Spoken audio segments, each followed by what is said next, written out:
બનાસકાંઠા જિલ્લામાં કાંકરેજ તાલુકાના રૂવેલ ગામે સરપંચની ચૂંટણીમાં જામશે ખરાખરીનો જંગ। કાંકરેજ તાલુકામાં રૂવેલ ગ્રામ પંચાયતની સરપંચની સામાન્ય ચૂંટણી 2025માં 4 ઉમેદવારે ઝંપલાયું। કોણ જીતશે જંગ? કોણ સંભાળશે સત્તાના સુકાન? જેના ગુરુ બળવાન હશે તે જ લેશે પ્રથમ નાગરિક તત્વ, તે જ પહેરશે તાજપોશી। એક દેવાજી અર્જણજી ઠાકોર, નટવરજી સેધાજી મકવાણા, વસંતલાલ જમનાલાલ ઠક્કર, વાઘાજી તરસંગજી ઠાકોર, આમ 4 ઉમેદવારોએ ઝંપલાવ્યું। કાંકરેજ તાલુકાના રૂવેલ ગામે કેટલાય દિવસથી નથી થયા વિકાસના કામો તેવી લોકમુખે થઈ રહી હતી ચર્ચા। છેલ્લા 18 વર્ષથી ગામ ભોગવી રહ્યું છે મુશ્કેલીની પ્રજા, માંગી રહી છે વિકાસનો હિસાબ। સરકાર દ્વારા વિવિધ પ્રકારના વિકાસ કામો ફાળવાય છે, પણ ક્યાં સરકી જાય છે તેનો થશે અભ્યાસ। Bureau report Ramjibhai Raygor, Kankrej, Banaskantha. રૂવેલ ગામ પંચાયત જૂના વાહમાંથી ઠાકોર વાઘાજી તરસંગજી સરપંચ તરીકે ઉમેદવારી નોંધાવેલ છે।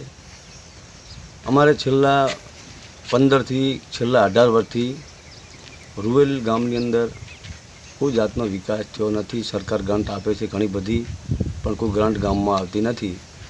છેલ્લા અંદાજે 3 વર્ષથી વહીવટદાર છે અને છેલ્લા 15 વર્ષથી અમારા ઠક્કર વસંતલાલ જમનાલાલ સરપંચ છે, પણ અમે કોઈ હજુ ગામમાં વિકાસ પાડ્યો નથી। છતાં આ સાલ છેલ્લા 2012થી હું પોતે ઠાકોર વાઘાજી તરસંગજી ઉમેદવારી નોંધાવું છું, પણ હું લગભગ 2012 અને 2017માં હું હારેલો વ્યક્તિ છું। આ સાલ પણ મેં રૂવેલ ગામ પંચાયતની અંદર 2025ની અંદર ઠાકોર વાઘાજી તરસંગજીએ ફેર પાછું ફોર્મ ભરેલું છે સરપંચ તરીકે રૂવેલ જૂના વાહની અંદર।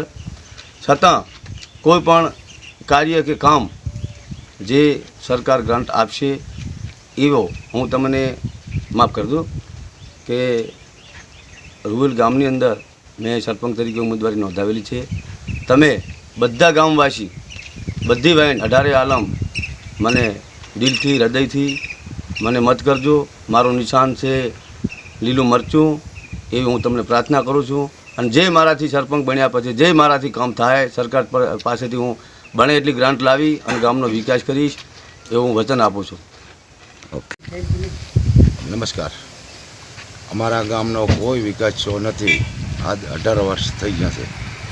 સરકાર ગ્રાન્ટ ઘણી હાલે છે, પણ અમે વાઘાજીને ઉમેદવારીમાં લાવ્યા છે, એટલે અમારે શાહ શાહકાર હાલીને વાઘાજીને લાવવા છે।